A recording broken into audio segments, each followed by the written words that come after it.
Well, good morning. Oh no, you could do better than that. Good morning. Good morning. That's much better. My name is Alex Johnson. It's a delight to be here today with each of you. And it's such a delight to be joined by this amazing group of advocates and coalition leaders in a brief but hopefully an impactful conversation around the critical ecosystem of sports-based youth development. We have coalition leaders from Seattle to New York to Los Angeles and Philadelphia here in the building. I'm going to jump right in and introduce them. Jeremy Goldberg, who runs the Play Sports Coalition. Jeremy, give him a huge round of applause. Beth Devine, who runs the Philadelphia Youth Sports Collaborative. Give Beth a big round of applause. James Lopez with the Play Equity Fund. Give him a huge round of applause. And last but certainly not least, Bookie Gates, who is with Baseball Without Borders and the Kings County Play Equity Coalition. Give Bookie a big round of applause. We want to jump right in, and I'm going to start with you, Bookie. You have described Baseball Without Borders as really being born out of pain, passion, and purpose. I think I got that right. And you've also lifted up the false binary of service provision versus system reform. Yeah. So can you just very briefly talk a little bit about the work of Kings County Play Equity Coalition and why it's so critical in this particular moment? Yeah, I appreciate that. And I think it's important to note that King County is the only county named after Dr. Martin Luther King in the country.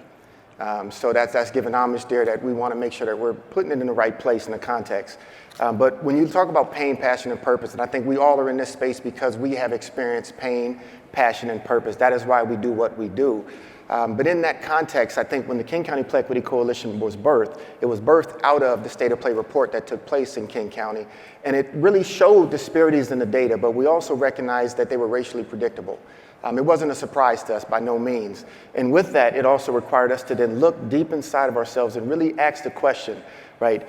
And this is where we created these fundamental foundational principles. One, we cannot exploit, and two, we cannot continue to marginalize those very communities that the disparities in the data continue to represent. And when I say by exploiting them, we often look at the ability to put billboards up and we tell the stories of our black and brown kids around the disparities in which they experience. But what we never do is we don't provide the resources to support them. So therefore we marginalize. And we continue to marginalize the very groups when it comes to how we center communities of color and community-led organizations that are BIPOC driven with limited resources. And so that pain and that passion really launched the purpose of the King County Play Equity Coalition to really focus on four values. One value was that we are communities of color centered.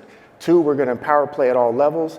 Three, we're really going to look at our ability to collaborate across all sectors. That includes philanthropy, that includes the professional sports teams, and more importantly, our grassroots community organizations. And then the last thing is that we got to disrupt some of these traditional systems.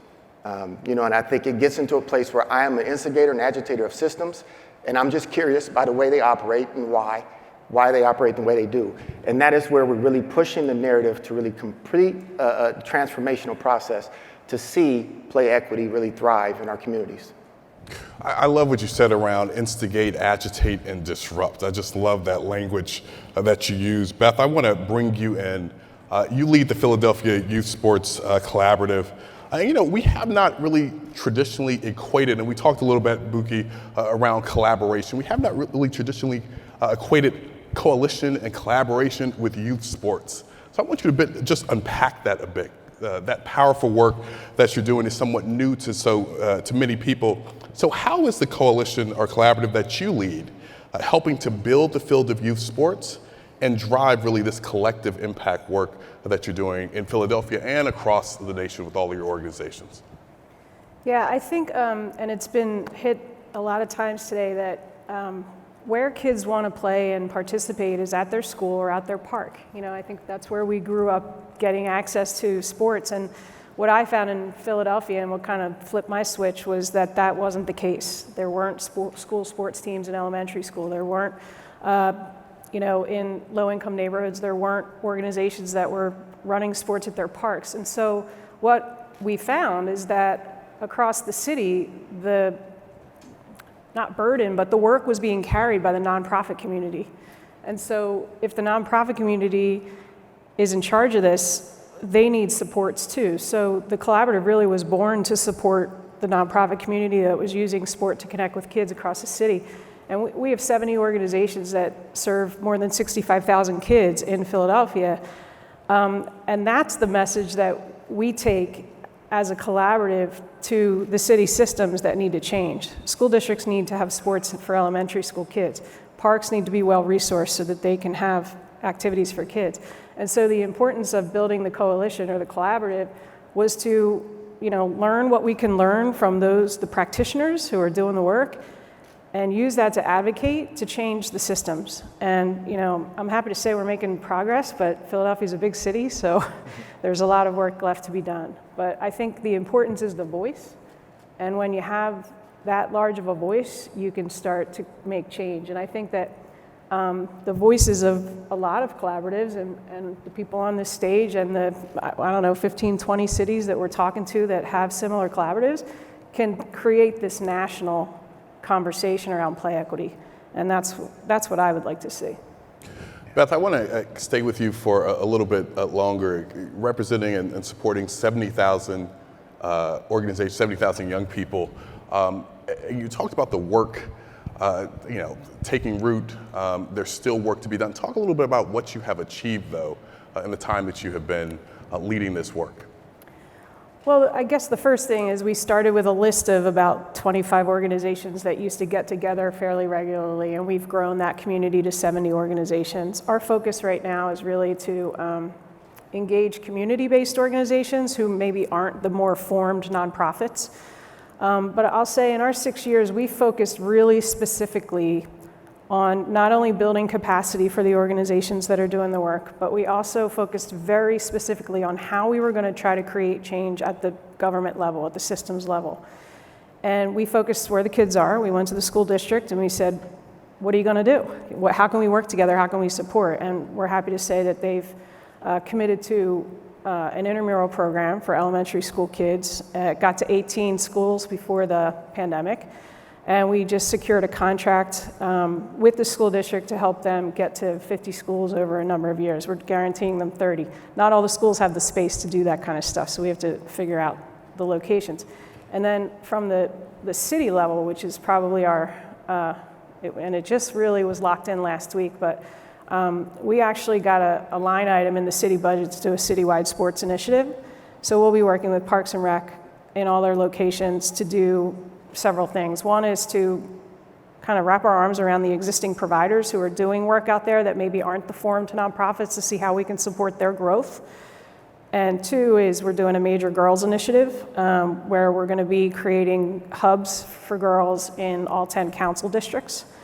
And just getting that line item in a city budget was a major, major win. But we were very specific in targeting that thing. So we're thrilled. I mean, I know I'm probably a little nervous, so I'm not as happy as I should be about that. But it was a major, major coup to get that line item. I think we just had all the right people in the right place right now. We have the right mayor, we have the right guy at the school district, we have the right person at Parks and Rec. So it was a little bit of a perfect storm, but the relationship building we've done led to that moment. And we're really excited about this school year because I think life is a little more normal, so we can engage more kids. Thank you for that. I'm going to get to all of you around the question of what does success look like. And Jeremy, I'm going to specifically come back to you around what does it mean to build a movement. But before I do that, James, I want to bring you in. I love the work that Play Equity Fund is leading right here in this community. Tell us a little bit about how you're supporting grassroots community organizations, but also what is the connective tissue amongst the organizations that you're working with, the organizations on this stage, that's again helping to drive this collective impact that we're talking about today. Yeah, I think the Play Equity Fund is really positioned to stand up sport and play as a viable solution. I mean, that's what we're doing today. But really, on a local level, we want to serve as a convener, a collaborator. We want to open our doors to folks who may have not had a conversation about play equity. Maybe they don't understand what that means, and center the play equity conversation as a social justice issue. And really what we, in the local space here in LA County, we've been able to convene regularly all of our sports-based youth development organizations who are doing the good work on the ground, support coaches, support those programmers. One of the more tangible ways we've been able to do that is by monitoring local policy. If you're from LA, you've heard about Measure J and the now called CFCI. And so making sure our grantees are informed about those opportunities. If there's youth development dollars available, we want to connect you to those resources and to those administrators so that you can get those government dollars for your youth development organization, your sports-based youth development organization. I'm happy to share we had a small win. My friend Andy from USTA let me know that one of the resources we provided them from the state of California Department of Corrections, they received a grant from the Department of Corrections, a sports or youth sports organization, to do some work around violence prevention and violence intervention. So tennis equals violence prevention. It's a huge win, and we're happy that Andy shared that information with us just this morning. So that's a good example. And then on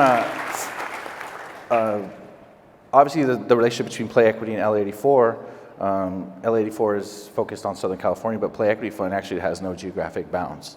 So we're looking to get our hands dirty with the folks up here and continue to prop up Play Equity on a national scale and begin to build alliances and our connections to do tangible work on a national scale, whether that's public education campaigns or more awareness building and hopefully advocacy on a national scale as well.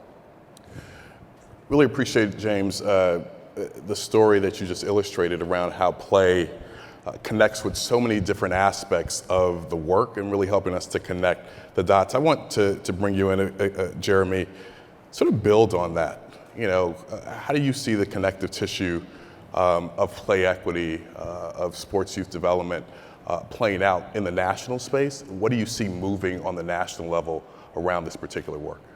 Yeah, well, first, it's great to be here, and I just want to acknowledge I'm a white cisgender male running a business in youth sports, so I'm like a walking embodiment of privilege, and with that privilege, I think comes an opportunity and a responsibility to try to move and disrupt those systems or influence those systems, to go into spaces that other people can't.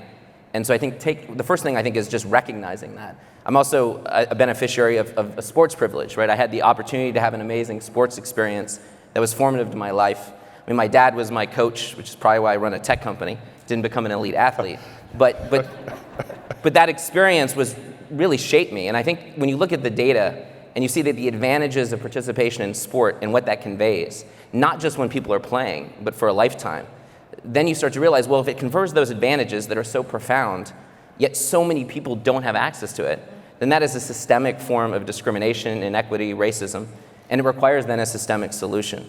So when I look at that lens, I think the first thing is that to make sure that people understand those advantages. That when we think about the idea of play equity, it is not just about what happens in play, it's what happens as a result of that play. That the outcomes that can be driven through participation in sport are profound when it comes to mental and physical well-being, when it comes to educational opportunities and the ability for people to build livelihoods together, the ability to kind of build and weave community fabric. Like the recognition of that importance, if we can all align on that, then we can't tolerate a situation where that system is unequal because you lose the power and the benefit of the platform of sport. And so when I then think about what it is that I can do, whether it's through a company like League Apps that I run through our technology and our capacity building work with nonprofits and sports-based youth development organizations, or the Plays Coalition, I think it all centers this idea that we have to work together through our own individual actions and our collective action to address the systemic inequities within the system and rise to the challenge of a systemic solution that could lead to such profound outcomes in our society. I read something on your website and you talk about this work in such just beautiful terms, all of you do, but you talk about from a reparative approach. Repairing, and I want to get the words right, repairing a community that needs community, connectivity, and joy. And I really love that word, joy. And so in that context, can you talk a little bit about what does it mean to really build this movement and to really just make this movement take shape and breathe life into this work? Yeah, I think one thing I think about, and I've had a background in conflict resolution and peace building and societies around the world, and I think one thing when it feels very hopeless, and right now in this country, there's a lot of reasons to feel despair. Well, you talk about police brutality and violence, but then if you go to places like the Congo and you understand what it takes to drive reform in the military and police there, which is some of the work of some of the nonprofits have been involved with, it helps you understand that there are pathways to drive systemic change. And I think a lot of it can be in the interplay of institutions, norms, and markets. And ultimately, how is it that you leverage those forces to drive something that's systemic? So one thing I think it starts with is a vision for what it is that you're trying to create. And I think the important part when I think about play equity is not just the individual transformation that sport offers, but a societal transformation it offers at a time of profound division, that sports is a humanizing factor that allows us to connect and rebuild that trust with each other, that lets us do amazing things. And if you think back to Nelson Mandela's quote, "The power of sports to change the world," underpinning that philosophy was the concept of Ubuntu. This idea that I am because you are, I am because that we're connected, interconnected with each other. Our destinies are connected. And I think sport allows us to see that common humanity and connect. So I think this idea of movement building starts with a vision for the importance of what you're doing that then inspires collective action. And then that collective action has to hit at institutions like governments and funders, has to hit at the norms of the way that we all value sport, not as an optional thing, but a must thing. And then ultimately then the power of markets to potentially move and influence people. And I think if you can pull those things together, amazing things can happen. Thank you for that. Round of applause. For, this is long-term work. And so Bookie and James, let me bring you back in. Long-term work, what does success look like? It starts with a reconciliation process at the beginning, right? And I think when we recognize that our community is well, so will its individuals that exist within it. And I think we have to get to a place where we address the missional tension that's currently in front of us. That missional tension looks at the system reform that we desire to see, but also the service provision that's required in our communities. But we also got to start with the end in mind. And starting with the end in mind really looks at what is the impact that we want to have, right? How better off will these individuals be because of the services or the reform process that we go through? Far often we start at the very beginning, which is all about the widgets, it's the number. We just want to quantify what we do. And we can't quantify what we do. It's not about how many we serve. It's really about how well we serve them and how better off they'll become. That's the success we have to start to begin to wrap our arms around and begin to really think about the both ands. Because as we really get to a place where we become tired of navigating whiteness, right? I call it the snow climb. We get in these in-capped mountains where we're just navigating whiteness for so much that it becomes that much more difficult for us to really see the end of the road. But I think we have the ability to address those means by not getting caught up in that, by allowing ourselves to really focus on what matters most, and that is the community well-being, and that will eventually bring us to the success that we desire to have. James, and then Beth, I want to bring you in this. Let me add something to that question around what does success look like? Not only what does success look like, but what's the big opportunity? Like, what are we climbing toward? What should this audience be climbing toward in this movement around play equity, around sports-based youth development? Yeah, I think we're in the long game, right? Speaking from a personal level, coming from a background of in programming, you can have a lot of short-term wins, and I think sometimes those short-term wins they're not coming as quickly in this work, in this advocacy work, and in this movement building. You got to stay focused on the long game, stay focused on, like Bookie said, with the end in mind. And what that looks like, I think one thing that comes to mind is really ownership of this movement from community, from youth, from parents, from the coaches in the community. Really, sometimes as organizers, and there's a lot of folks from corporations, philanthropies, nonprofits who are an outsider in a community space, and we need to yield power to those who are in the community, living, working, breathing the air in that particular region or in that community, and give them the authority to make decisions and to drive the movement forward. I think that's something that we can all get better at. That's what success looks like to me, is how do we come alongside instead of going out in front, if that makes sense, and giving space for folks to advocate for themselves and not just advocating on their behalf. Beth, James, same question to you, but James lifted up this point around building power. And so there's work to be done in the field, but talk a little bit about what success looks like, what should we be driving to in terms of the big opportunity, but also talk about that power building, that field building work that needs to be done.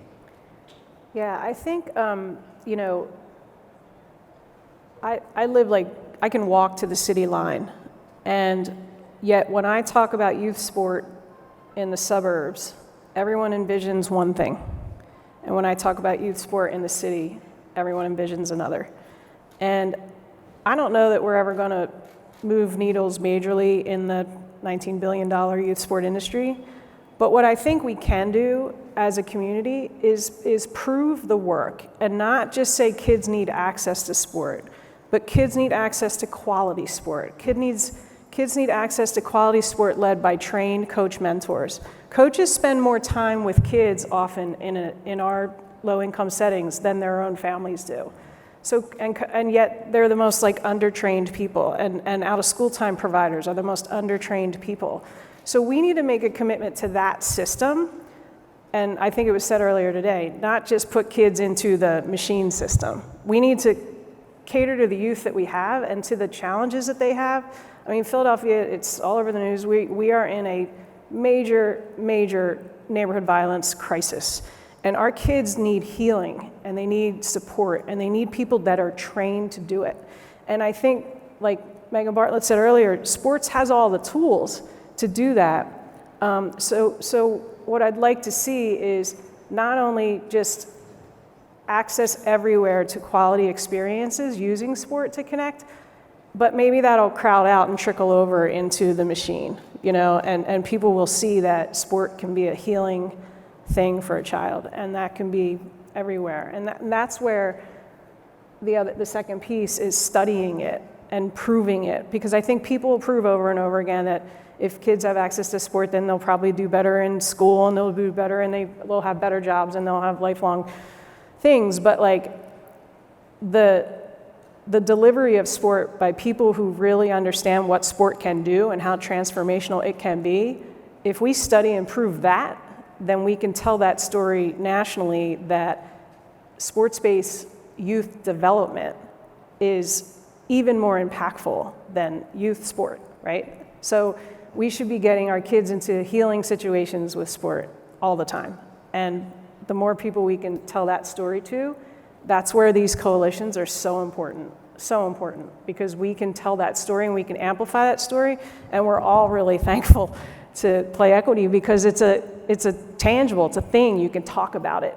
And I think we need to be talking about it a lot more in all our respective cities. We all have our own stories, but together this story needs to kind of change the national narrative around youth sport and what it is and what it can do. Jeremy, Beth just talked about a number of things, but ended on storytelling and changing the narrative. What's giving you hope? What story in terms of the work that you are seeing out in the community? What's giving you hope right now to keep moving this forward, to keep pressing your foot forward to help drive this work through Play Sports Coalition? Yeah, maybe before I give that specific example, maybe the starting point I think is just to pick up where the other panelists spoke to, is we think about the end in mind and those outcomes that we can better prove, but I think we believe and we know, and there's a lot of data already out there. When I think about success and what it is we're looking for, it is not success about just kids playing sports. It's the outcomes that happen because play sports. Like the ambition I have is, what are the outcomes that tell you the communities are healthy?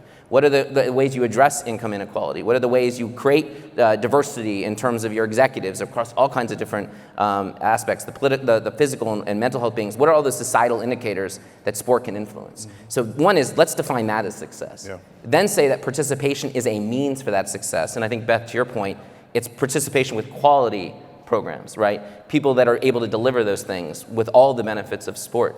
And if only less than 50% of kids are having access to that, how do we get as close to 100% of kids having those foundational experience as that measure? And then the question becomes is then what does it take to build to that? And so one is, I think, if you start with the idea of a deep conviction of the power of sport to address so many of the individual and collective challenges we have, then all you've got to do is look for the examples where that is present. And what I take inspiration is, we were speaking of Philadelphia, we went to Philadelphia Youth Basketball, which was someone that League Eps had supported, and we were taking a bus tour around the country to go visit organizations, which sounded like a better idea than it actually seems. It was more of a romanticized idea of a tour to go around, and I brought my kids. And it was 10 minutes from their school, and it's a progressive school, it's very enlightened, but seeing a different reality that my kids are experiencing and being aware of that, and then also seeing the opportunity to make a difference so clearly and to see how hard people are working, organizations within Beth Collective to make a difference, people like Bookie, that takes inspiration. The people are on the ground making sports happen and the stories they tell, that's inspiring. The last thing I'll say is I just came from the Navajo Nation, the Dene people, this past week in New Mexico. And I was in the middle of, right by Canyon de Chelly, an amazing site in understanding the people and the history of this country and what's happened to the indigenous in this country that we haven't come to terms with, let alone slavery and everything else that as a country we're still wrestling with so many of those sins. And being in the middle of this amazing space and understanding the history of the Navajo people, and then going to see that the largest structure is a 7,500 seat basketball area where they play res ball, right? Where they play it in their authentic way and how important it is to their community. It was unbelievable to see the power of sport to provide dignity, to provide inspiration, to provide a point of expression. And when you see that all across this country, it's like, let's get more of that. Let's support more of that. Because if we do, we're going to be a much better place. Thank you. I want to ask you all a question, and really centers around, so where do we go from here? What's the message that you want to give to this audience, to this room, that folks need to take out and go into the world? Where do we go from here? Bookie, how do you respond to that? So I'm gonna lean forward so you guys can really understand and hear what I'm saying. First of all, not one single program or organization can really solve this problem on their own. It has to be a collective efficacy, right? It has to be a collective impact opportunity. And we have to get rid of the dominant cultural norms of the savior complex that we often put on ourselves to bear the burden of what we see as success because we feel as we're the only ones that they can relate to. We have to begin to shift power, not just building the power, but shifting the power to Black and Indigenous communities who are rightfully ownership and have the place and ability to serve those communities in which we often are talking about. So we have to begin to find ways to, again, disrupt the traditional norms and the systems that are in place that allows everyone to thrive. One thing you have to keep in mind, this is not a zero-sum game. And I think oftentimes dominant cultural norms, whiteness tells us that it's a zero-sum game. We raise up one population and get rid of the other. It is not. We have to create equity. And that is why we're here. We're talking about play equity, so we're raising the playing field for all.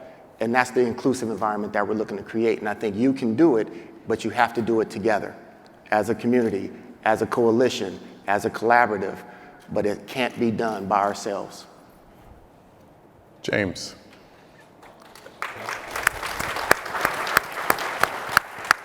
Yeah, I think as we look forward, it's really about building relationships, and I would encourage folks in the room to be open to the conversations around organizing, around getting your story out there. We're in a position, just a lot of folks up here are in a position where we want to lift you up. You're, like we said, you're the experts, you're the owners of the work you're doing in your communities that are serving the youth and families and serving communities. So we just, I'd encourage you to be open to conversations around sharing what you do, sharing best practice. Come to the convenings, come to the collaborations. Don't be afraid of the scary word advocacy as a nonprofit. We can do it properly, we can do it legally, and we can make change. So I would just encourage folks to stay open-minded and know that you're an expert in a lot more than you think. based on the work that you do every day. Beth. It's funny, I think all of our answers together are probably going to build our next agenda, right? But I think that if I look at my role personally, yikes, don't hit the mic. And I talked to Renata about this yesterday. It's my job to use my seat at the table to advance this work. And it's also my job to make sure that the organizations that I am in service to